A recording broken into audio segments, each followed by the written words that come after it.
It's finally launch week of Modern Warfare. We've been waiting for so long here for this, and we're finally fast approaching what will be the launch date of Modern Warfare in just a few short days. So today, before we jump into anything in terms of the launch content later on this week, which we'll be discussing here on the channel, I wanted to break down some things you absolutely need to know about Modern Warfare and what's on deck for not only the launch, but also what's to come later on in the year. So today, I want to talk to you guys about 15 things you need to know before launch. Hopefully this can provide some decent information here for you and maybe fill the gaps on some things you're wondering about. But if you're new and perhaps a part of that 67% of viewers that aren't subscribed, maybe consider hitting that subscribe button to stay up to date with all things Modern Warfare as we round into the launch and all the content we're going to be dropping here over the course of the next week and of course beyond. So the content will still be here daily all the same, but if you're interested, that option's there. But anyways, let's talk about the 15 things that you need to know. Number one, let's talk about launch times, because that's probably the biggest thing is that everybody really cares about when you can end up playing the game for the very first time.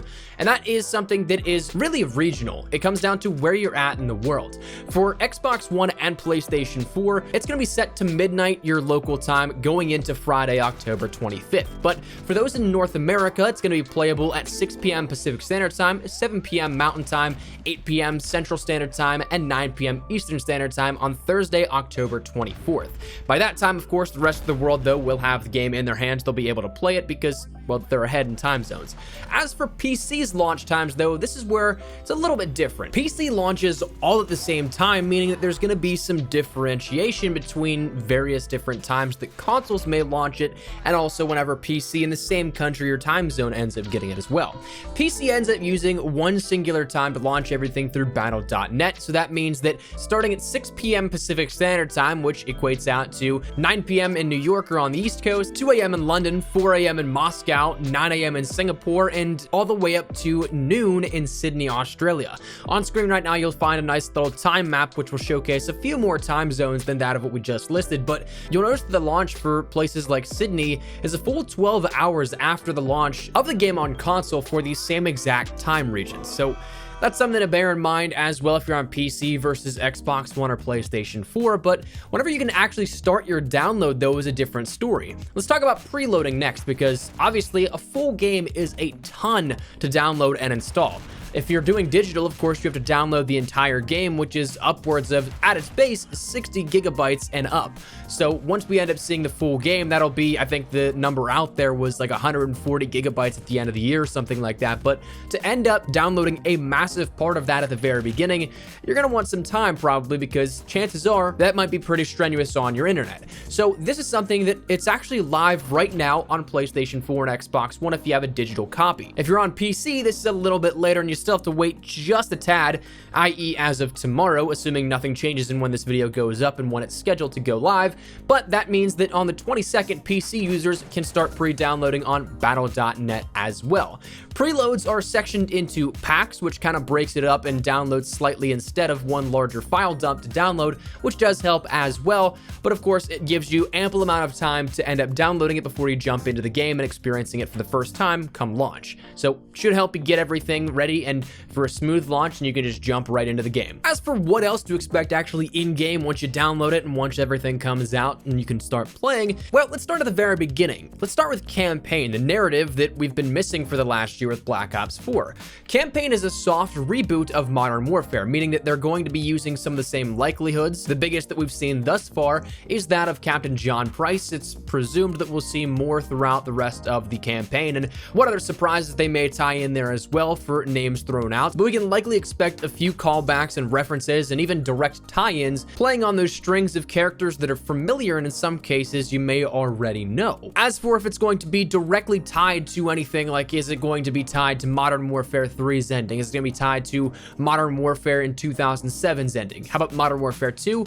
No, it's going to be its own separate storyline, and it's going to be something that they're telling the story of modern war, just with familiar faces. So expect that. But jumping over to MP, this is where we'll talk about the large range of content here and everything that is going to be up on deck. A large number of what we'll discuss is dealing with MP because, well, chances are you care about MP the most. That's what we've always focused here on the channel. But that said, firstly, let's talk about the fact that there's going to be a wide range of content in terms of game modes and what may be in terms of maps as well. But we have 2v2, 6v6, 10v10, 20v20, and upwards of 32v32 coming for this year. year, taking a lot of what we knew about Call of Duty and completely throwing it out the window. I think personally for the better. If you played the beta, chances are you know 6v6 plays relatively slow, 2v2 is something that it's a little bit more tactical, 10v10, 20v20 is kind of action-packed, depends on the lobby you're in, and then 32v32 is pure chaos, which I absolutely love, but there's maps accommodating every single one of these that we'll end up seeing. We have day and night maps, though not for every single one. Game files have indicated that some maps will have nighttime variations of them, but not every single one. And of course, we'll have a wide array of game modes to play everything on also. So whether or not you want to jump in 2v2, whether or not you want to jump in 6v6 or upwards of 32v32, you can do just that and still have plenty to do across a wide range of varying options. A big one here that hopefully is the future of Call of Duty is the fact that for Modern Warfare, crossplay is going to be enabled. So that means that if you're on PlayStation 4 and you have a friend on Xbox One or even PC, you can play with them. It doesn't matter that there's a console barrier there as it would have beforehand, but you can end up just simply linking your account to a Call of Duty or Activision account, and your friends can join off of that account if they have that added. Since you can't send friend requests via PlayStation 4 to Xbox One, you can though have it linked to Call of Duty where it's that umbrella effect and you get the entire scope of all platforms. So crossplay is currently input-based matchmaking, so if you're playing on mouse and keyboard on PlayStation 4, you'll be matched up with other mouse and keyboard players, whether on PC or also using keyboard on console. And same thing goes then vice versa. If you're using a controller on PC, you'll play with other controller players, and if you have a mix, you'll get a mix of players. Now the cool thing is that cross-saving is a thing this year, meaning that if you jump from PlayStation 4 to, say you have the game on PC, if you're rank 55, you'll end up being rank 55 on PC. If you had all your unlocks for your camos, say, on the MP5, you'll have all your camos unlocked for the MP5 on PC as well. So that stuff will transfer over because it's linked to your Call of Duty and Activision account, and that's something you can end up taking advantage of as well. In a similar fashion as that of cross-saving, cross-progression is a thing. Not necessarily just because of crossplay, but MP and Spec Ops has already been confirmed. Whether or not campaign plays into account with this as well, we don't know, but you can work on things, it seems like from previous blog posts that have listed this, that you can rank up your weapon levels and work towards unified challenges via MP and Spec Ops. So your progression tracks from one mode and it also applies to the other. So that's something very cool that we had never seen as well. And of course, if it's something that it's reasonable, maybe Spec Ops is one of the best bets to grind out camos this year. We don't know exactly how it works just yet because naturally the game isn't out, but it is something that maybe that looks to offer a more unique advantage to grinders who want to take advantage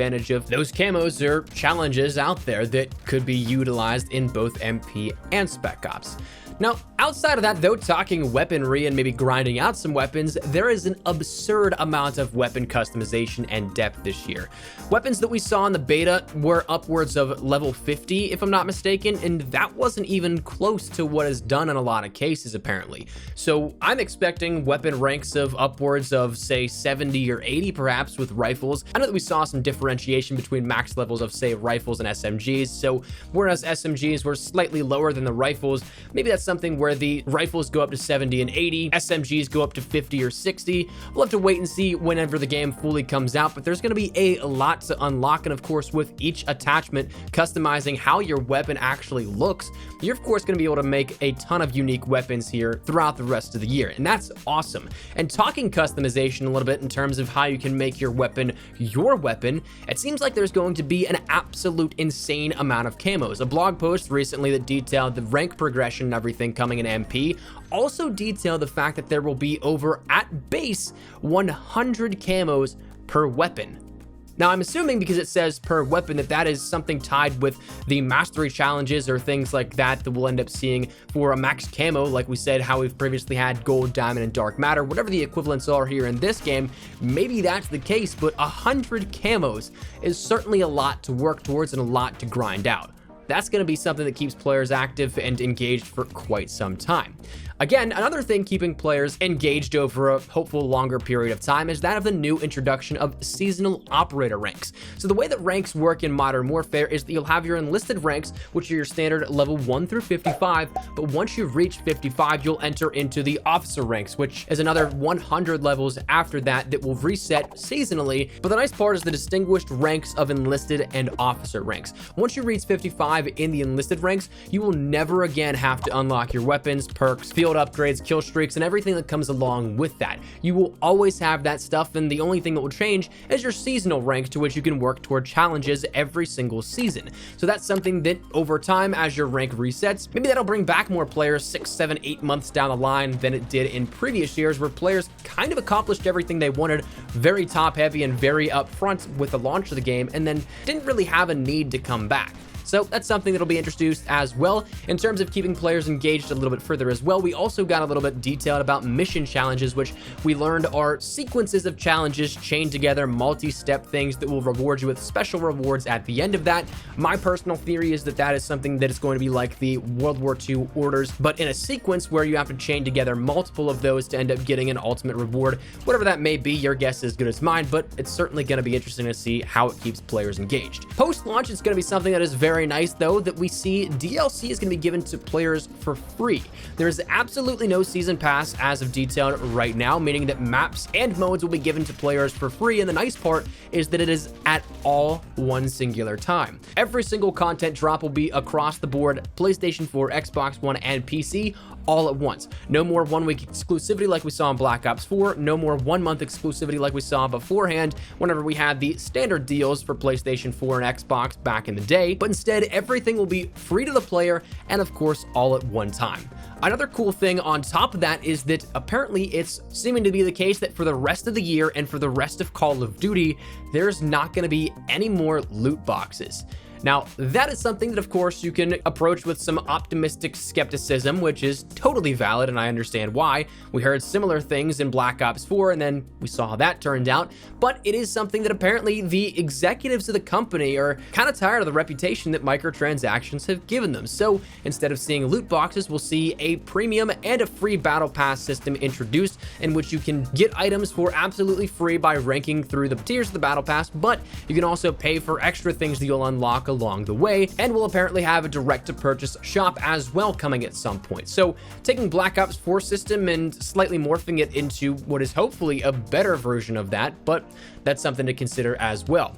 Jumping over to Spec Ops, something that is now outside of the MP mode, Spec Ops is going to be for all players. We've been told that there are 4 missions, which are larger and seemingly more open world things to do within Modern Warfare Spec Ops at launch, and then a ton of missions as well that are more so just you can focus on doing it yourself, but that is coming to all players at launch. The only thing that is missing is going to be survival, which apparently is only 3 maps at launch, and that's going to be PlayStation 4 exclusive for an entire year, which is absolutely terrible, but apparently that's the cost of all DLC being free across the board for all players and with crossplay tied in there. So it's a real big bummer that PC and Xbox One cannot experience that, but apparently that was the deal that had to be made with Sony. So it is what it is. Bummer, of course, but finally rounding out the last thing of the 15 things you need to know is that if you're looking at this and thinking Modern Warfare has a campaign, MP, and Spec Ops, that's awesome, but I loved Blackout. Is there going to be a battle royale? Well, the initial answer is no, not at launch, but it is something that it's heavily rumored that Battle Royale will be coming in early 2020, developed by Raven Software, meaning that it's going to be Modern Warfare themed, and it's going to be something that is a full-on experience, rumored also to be free to play, so there's not going to be anything where you have to buy into it. It's just going to be able to jump in, download it, and play. But if that's the case, then we may be seeing something very similar. Rumors also pointing towards the Spec Ops larger map being something of a Battle Royale theme as well. That's something that people have pulled apart the trailer and said, that looks eerily similar to Battle Royale. But if that is the case, where Raven ends up making a free-to-play Battle Royale, that means that Modern Warfare will not lose any attention in terms of its development, because it's not going to be developed in-house like Black Ops 4 was. Treyarch ended up having to develop Blackout as well as MP and Zombies all at the same time, whereas Infinity Ward now has the plate of Campaign, MP, and Spec Ops, but they won't be dealing with the Battle Royale to take away from any further updates and support the game will have throughout its life cycle. So that's something to consider as well and maybe look forward to, but that is where we're going to wrap it up. That is 15 things here to look out for and that you need to know before launch of Modern Warfare later this week. So that said, let me know your thoughts down there in the comment section down below. Is there anything in particular that you guys are really looking forward to? I know that I am super excited for all of it. And if I were asked to pinpoint one thing that I'm excited for down, I don't know if I could, but let me know your thoughts in the comment section down below. Hopefully you enjoyed the video. If you did, make sure you drop a like down below. And of course, if you are new to the channel, make sure you guys subscribe so you don't miss a single thing regarding all things Modern Warfare. Like we said, we're going to be killing it with the content, so make sure you guys are subscribed so you do not miss a single thing regarding all of that. And of course, if you guys want to get connected with me outside of YouTube a little bit further, Twitter and Instagram are the best places to do so. Those links are down there in the description below. But all that said, out of the way, thank you guys all so much for watching. My name is Espresso. I'll see you guys later. Take care and peace.